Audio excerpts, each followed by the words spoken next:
Hi everyone, my name is Simone Moses and I am completing my Master of Education degree in Instructional Design and Educational Technology.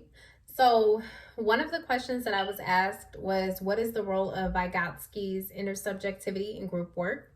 So basically with intersubjectivity, it is about two or three or more different people coming together, and pretty much they all have different perspectives, different backgrounds, or different mindsets, as well as different knowledge based skill levels when they are first looking at a problem or just looking at anything.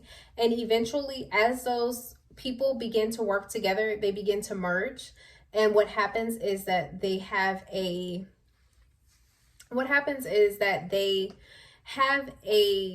different way of how they adjust with each other. So they eventually begin to adjust to each other's mindsets. They begin to adjust to how someone thinks, their viewpoints, how they act, what they think about something, what they don't think about it. Like, they begin to adjust to their perspectives and how they feel. So, for example, if there are two different people that come from two different backgrounds, if they come together, they could even be raised in different households. If they come together and they hear the viewpoint of another person and their perspective regarding an issue, what happens is that their thought process can either change regarding the issue, or they just gain an understanding of that individual and their perspective of that idea or of that problem, and what they think about it, and they eventually come together. So when it comes to group work, that is key, because you're able to basically, with intersubjectivity, you're able to form an understanding regarding that specific individual.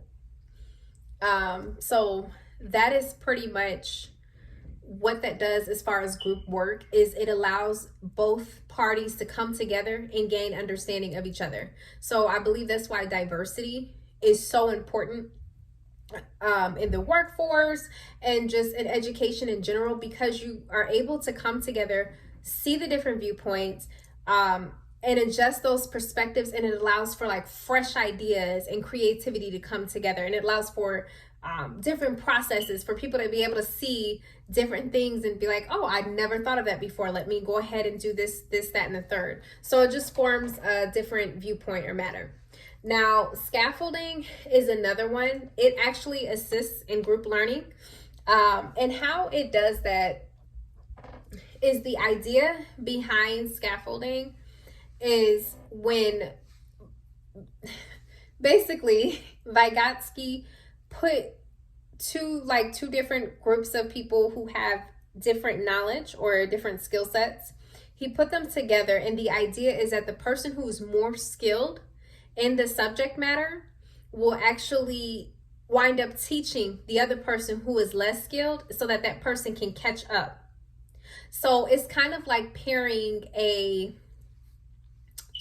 for example, it's kind of like pairing a student, a particularly strong student in the area of math, with a student that has math as their area of opportunity.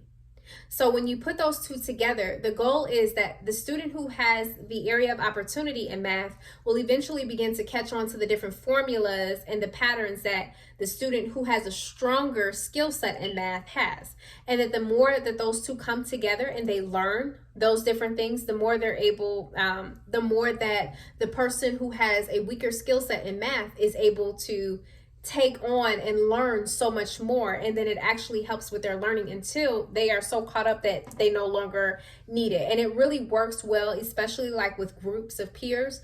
Sometimes children especially can learn things a little bit better from other children than the teacher, and sometimes it's just how the other child or the other peer may explain it that may make it simpler for the student to understand versus how the teacher is explaining it.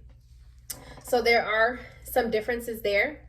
Now, internalization, that allows for basically the children to begin to internalize what happened with scaffolding, to internalize it until the point where they become strong in it and they know exactly what they're talking about, and they know how to use the different tools that they are doing to actually do things by themselves. So as they continue to work together, that student, as we mentioned before in scaffolding, that student that has the area of opportunity that is necessarily, or that might necessarily be weaker, can actually gain more. Knowledge to the point where they internalize it, and then they begin to be able to do things by themselves, and they're also able to construct a whole different formula as to how they do things because they have enough knowledge to process what's going on, and they can go from there. So that was my post. Thank you for joining my TED Talk.